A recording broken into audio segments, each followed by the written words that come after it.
Hello students! You are about to have an introduction to genetics. The purpose of this presentation is just to give you a brief background, a little bit of review, and introduce you to some key terms and concepts that will be covered in this chapter. Alright. So this clip is kind of a nice way to start just because it gives a really awesome perspective on genetics and how essential they are for life.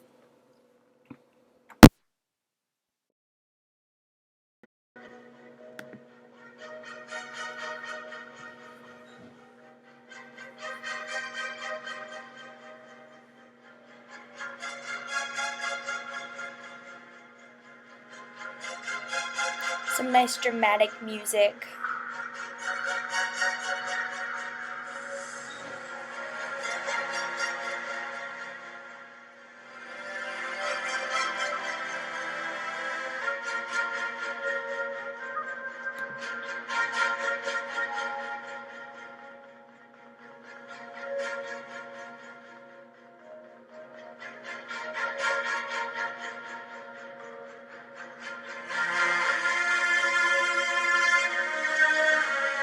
The blueprint of life.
Alright, sorry to stop that.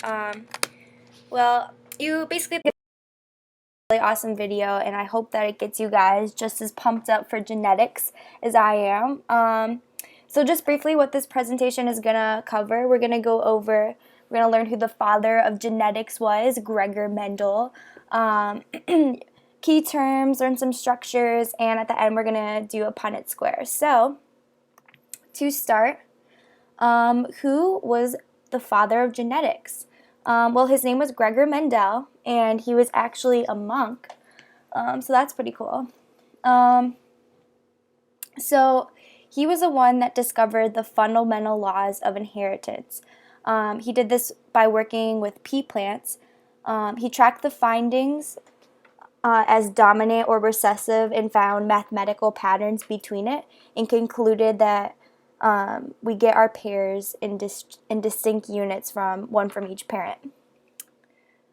So you could read through a couple other things, but he was the one who came up with this idea. So a couple of the laws that he had was the law of segregation, the law of independent assortment, and the law of dominance. So I'm just going to read this really fast. Law of segregation. Each inherited trait is defined by a gene pair. Parental genes are randomly separated to the sex cells so that sex cells contain only one gene of the pair. Offspring therefore inherit one genetic allele from each parent when sex cells unite in fertilization. So basically what that's saying is offspring get one allele from each parent. And then for our second law, the law of independent assortment. Genes for different traits are sorted separately from one another so that the inheritance of one trait is not dependent on the inheritance of another. What that is saying is genes are independent from one another. So, for example, let's say a grizzly bear has a short, stubby tail. That doesn't have anything to do with if he's going to inherit big or small paws. So the traits are independent from each other. And then lastly, for the law of dominance, An organism with alternate forms of a gene will express the form that is dominant. So dominant plus recessive or heterozygous will be expressed as dominant. We'll go over this further in the presentation. Alright, so next we are going to watch this video. It talks about the pea plant experiment and a little bit more on genetics and key terms. So, oops, I did not mean to press that button. There we go. These days, scientists know how you inherit characteristics from your parents. They're able to calculate probabilities of having a specific trait or getting a genetic disease according to the information they have from the parents and the family history. But how is this possible? To understand how traits pass from one living being to its descendants, we need to go back in time to the 19th century and a man named Gregor Mendel. Mendel was an Austrian monk and biologist who loved to work with plants. By breeding the pea plants he was growing in the monastery's garden, he discovered the principles that rule heredity. In one of the most classic examples, Mendel combined a purebred yellow-seeded plant with a purebred green-seeded plant, and he got only yellow seeds. He called the yellow color trait the dominant one, because it was expressed in all the new seeds. Then he let the new yellow-seeded hybrid plants self-fertilize, and in this second generation he got both yellow and green seeds, which meant that the green trait had been hidden by the dominant yellow. He called this hidden trait the recessive trait. From those results, Mendel inferred that each trait depends on a pair of factors, one of them coming from the mother and the other from the father. Now we know that these factors are called alleles and represent the different variations of a gene. Depending on which type of allele Mendel found in each seed, we can have what we call a homozygous pea, where both alleles are identical, and what we call a heterozygous pea, when the two alleles are different. This combination of alleles is known as genotype, and its result, being yellow or green, is called phenotype. To clearly visualize how alleles are distributed amongst descendants, we can use a diagram called the Punnett square. You just place the different alleles on both axes, and then you figure out the possible combinations. Let's look at Mendel's peas, for example. Let's write the dominant yellow allele as an uppercase Y, and the recessive green allele as a lowercase y. The uppercase y always overpowers its lowercase friend, so the only time you get green babies is if you have two lowercase y's.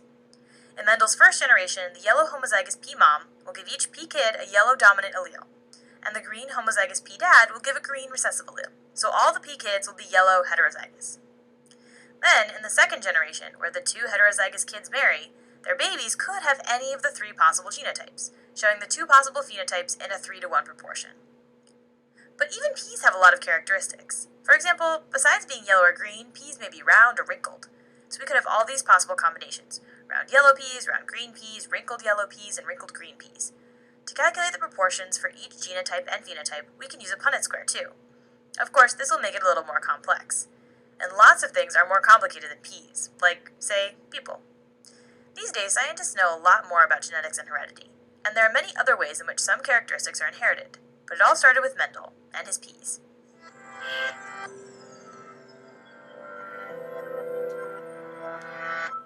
Right. So, what did the pea plant experiment teach us? Just to go over a couple key terms from the video, we learned about an allele, which is alternate forms of a gene for each variation of a trait of an organism. We learned dominant, observed, which is an observed trait of an organism that makes the recessive form of the trait. And then we have phenotype, which is an outward appearance of an organism regardless of its genes, and genotype, combination of genes in an organism. So if you look to this diagram to our right, you can see, so we have the genotype A, so this is going to be expressed as purple because it's both of these are dominant.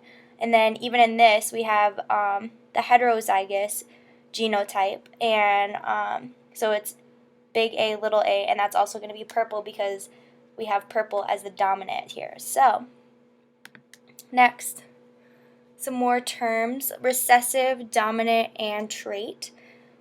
If you look here in our diagram over here, we have the big E for the dominant, which is detached earlobes, and we have the little e for attached earlobes. So whenever we have big E, little e, as you see right here, you're going to still have detached earlobes because that's the dominant trait. And then lastly, we're going to do a Punnett square. We're not going to watch this whole video because it's kind of long, but The next thing I want to talk about is dominant and recessive, and one allele from our father. Now, let's jump into our crosses. Today, we're going to do a 4-square Punnett square. So, you want to start out by just drawing a square. In that square, you're going to draw a line right down the middle from the top to the bottom and a line from left to right. Now, you have 4 individual squares. Each of those squares is going to be a probability, and each of those squares is 1/4, right? Or 25%. Next, we're going to put our parents' alleles on the Punnett square. Now, it doesn't really matter if you put male or female on the top, but generally people put male on top, female to the left. For our problem today, we're going to use eye color. The eye color alleles are going to be, for our father, it's going to be brown phenotypically expressed alleles. That means that father has brown eyes, but his genotype, or the genes at play, his alleles are going to be big B, little b. That means that he's heterozygous, or he has 2 different alleles for that trait of eye color. It's a little important to note at this time that all of these letters are completely arbitrary. You can make up any letters you want.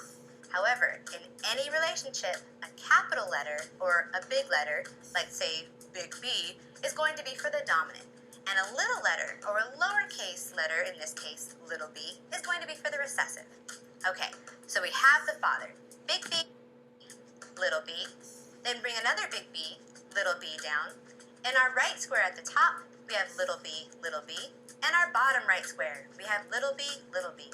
Okay, what does that mean for the probability of getting an offspring? alright, so that kind of took a long time to explain that, but basically what she's trying to say is you just bring this big B down and the little b across. You bring this little b down and this little b across. So for probabilities, half of whatever this trait is going to be the recessive version, and then half is going to be the dominant because of this big B right here. Even though it is heterozygous, it's still going to be expressed as the dominant phenotype. Alright, so this Punnett square video taught us when given enough info about 2 parent organisms, we can use a Punnett square to predict the genotypes and phenotypes of their offspring. So really fast, I just want to ask you, what is the probability that in this Punnett square down here, that the offspring will have the recessive version of this trait, which is a white throat, if we read in the chart right here. So what is the probability that they're going to have a white throat? The answer is 1/4, because as you can see, all of these represent 25%, and only one of the squares has that recessive trait in there. Alright, moving on. It'll let me. Practice quiz. Okay, so I just want you to really quickly pause the video and go ahead and fill out this on a little piece of paper, and after we'll turn it in. And that wraps up this presentation. So you learned about Mendel, some structures, learned how to do a Punnett square, and hopefully this was either a great review for you or you learned something that you didn't know before. Alright, thank you so much for watching.